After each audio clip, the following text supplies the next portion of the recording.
Music is part of everyone's life, but in time the way we consume it has changed. Nearly no one uses tapes, CDs or vinyls anymore. We usually download it legally or illegally, otherwise we stream it. But what are the consequences of these changes? And can you turn that down, please? Okay. Let's begin with Spotify, one of the most successful music streaming services available. This company provides their users with the possibility to stream more than 30 million songs at a monthly fee of around $10, depending on the country. On the other hand, not all streaming services pay equally the royalties over their streams. For example, if you're using Spotify without paying, that is ad-based, it will require nearly 600 plays to generate $1. If you pay the monthly fee, it will take nearly 150 plays to generate that same dollar. That may not seem much, but if you think that YouTube, one of the most popular music streaming services, will require nearly 1,000 plays to generate that same dollar. But how did all this start? It all started in 1999, when Napster was released on the web. Napster allowed everyone to share MP3 files from their hard drives with other users, creating a huge library of music that everyone could download for free. This was the rise of peer-to-peer transmission of files, that can also be called piracy. The most particular part was that many users helped Napster without even knowing it. If someone downloaded a song from on their PC, other users could download it too from there, creating a wider net of connections between users and making the content always available. Naturally, the music industry did not like the idea of free music due to colossal losses as it never experienced before. Therefore, in 2001, Napster was sued for copyright infringement. Napster lost and was forced to delete all the copyrighted material from the software. But that was just the beginning of something new. Napster had lost most of its users, but it still had 12 million of them active. That is when BMG, thanks to a survey, discovered that many users would be prepared to pay $15 to use the program. That's when BMG released its sole catalog on Napster, creating the first massive music streaming service. But how much money does the artist make in the contemporary streaming system? If an artist works independently and distributes its material on its own, the revenue will be equal to 100% minus the production expenses. On the other hand, if an artist is helped by a distribution company and a record label to boost its audience, the artist will make only 20% over the 55% to a label and 25% to a distributor. This means that if a song on Spotify receives 600 plays on the ad-based version, the artist will generate only 20 cents.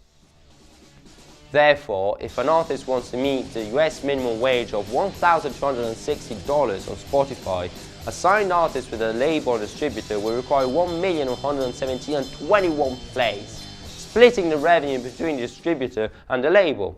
If an artist works independently, he will require 180,000 plays to generate the same revenue, splitting it between 40% to the distributor and 60% to the artist on average. Naturally, these numbers change depending on the music streaming service used, but usually the artist will generate very little revenue. But far before the rise of streaming services or peer-to-peer transmission, Adorno and Horkheimer theorized the concept of culture industry and its consequences over the creation of culture.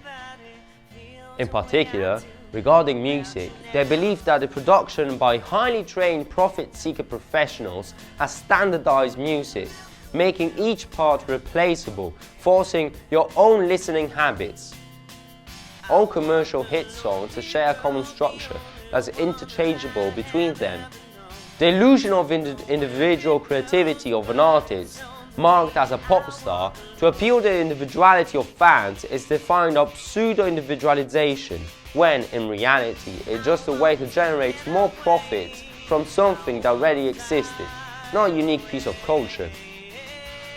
The difference between the music produced by the culture industry and, let's say, serious music, stands in the exclusivity of the single piece.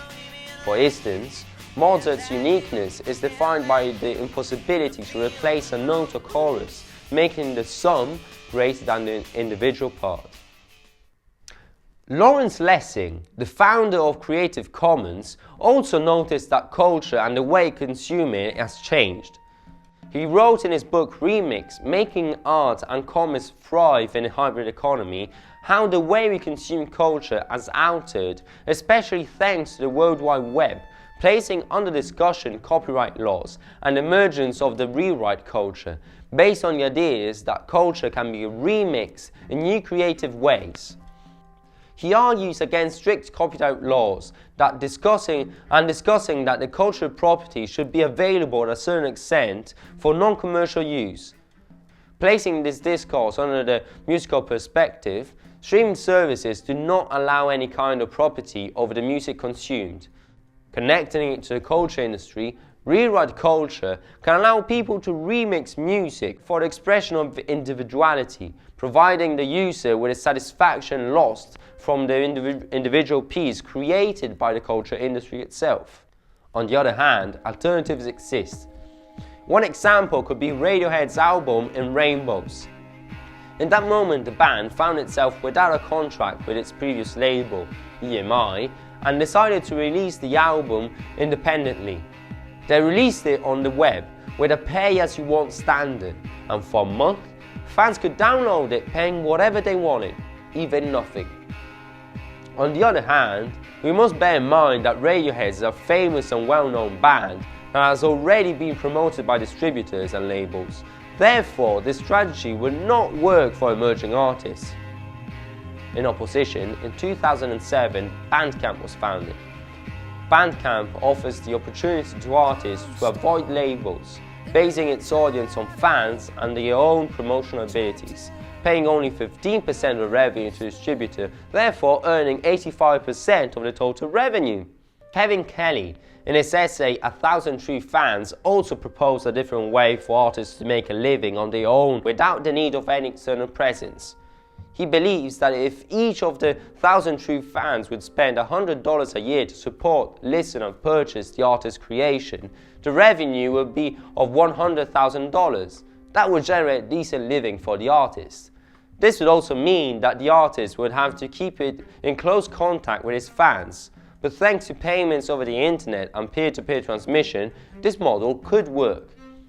This would also mean that the fan base would not be composed by fetish infatuation, but by passionate fans with true appreciation.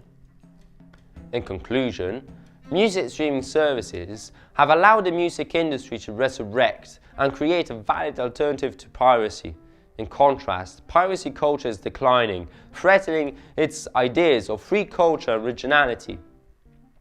As music streaming services grow, more limitations are imposed over the users, limiting the ability to generate true expression and promoting an ever more passive audience, filtered by the ability of streaming services to check your interests and promote music with the same structure over and over again. In the meantime, ever more alternatives exist to provide profit to artists that are willing to generate music for their own interest and art, instead of pure profit. Will music streaming services be able to replace the piracy culture? Well, that depends on you.